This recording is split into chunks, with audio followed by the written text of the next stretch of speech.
NDTV submit மாரி ஒண்ணு நடந்துச்சு ஆக்சுவலா. எல்லா கட்சி தலைவர்களும் போய் பேசுனாங்க.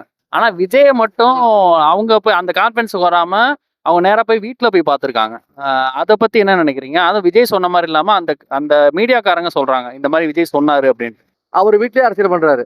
அதனால நீங்க உங்களால வீட்டுக்கு தேடி போணும். இது 4 நாள் ரிசல்ட் தெரியும். அது அவரு வெளில வரமாட்டார் சார் அவரு. 4 சவுத்துலயே அரசியல் பண்ண பார்க்குறாரு. அது வந்து தமிழ்நாட்டு அரசியல் ஒன்றும் இல்ல. இந்திய அரசியலும் சரியா இருக்காது. என்னோட கணிப்பு அதான். சரி இப்ப ஜென்ஸிலாம் அது பிரச்சனை இல்ல.